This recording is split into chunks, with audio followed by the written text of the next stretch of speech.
nitwa Ntabwoba Emmy ariko nkina comedy cyane cyane izo nkunda gukina akazina ka comedy ni Bwenge.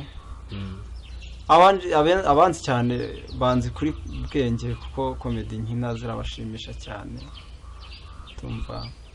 Yes, ndi umworozi, ndi n'umuhinzi. Urumva ubworozi bujyana n'ubuhinzi.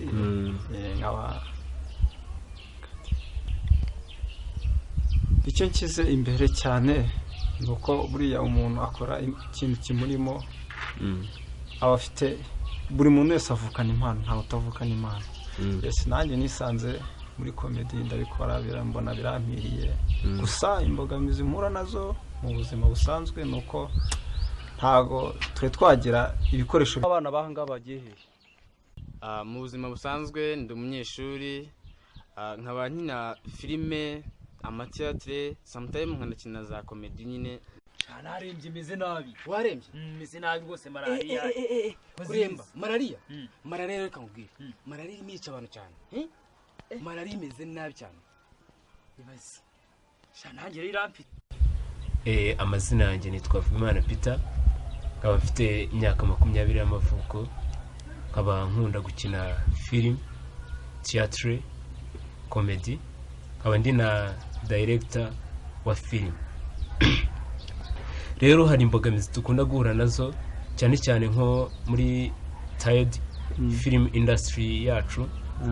Hari ibibazo ntabwo twari twatera imbere ku buryo umuntu aramutse arebye amashusho yacu cyangwa se ibindi bintu byacu ngo arebe ko byujuje ubuziranenge. Gusa mu by'ukuri nkuko inganda ziba zigitangira zikiforoma, hari ibikoresho runaka by'ibanze umuntu agomba gukoresha, nibyo dukoresha. Wajya kureba ugasanga koko filimi iragaragara neza, n'uyirebye akabona imeze neza, ariko ku buryo uramutse uyijyanye nk'ahantu ho kwerekana abantu mpuzamahanga ntabwo twagira international. Ariko mu buzima busanzwe ibyacu byari bifite karite. Rero nk'iyo tugiye nko kuri scene runaka, tugiye nko gukina, hari imbogamizi dukunda guhura nazo, ugasanga nk'umukinnyi ntabwo yari yiteguye neza cyangwa se atari muri mood yo gukina. Icyo gihe bidusaba yuko twaba twakimura shoot tukazayimurira ikindi gihe ameze neza, yaje yabyiyumvishemo. Nicyo rero usanga ibi bintu ni ingenzi kandi tukwiye kubishyiramo impano yacu. N'undi uri hirya yakumva ubutumwa akumva yashoramo amafaranga, kuko ibi bintu ni ingenzi. Tugacisha ubutumwa bwacu mu gukangurira abantu benshi kuba bakirinda ibiyobyabwenge, kuba bareba ubuzima umuntu abayemo akabukina, n'umuntu uri mu kubureba akumva yuko ubukino byacu twakinnye ko bifite icyerekezo.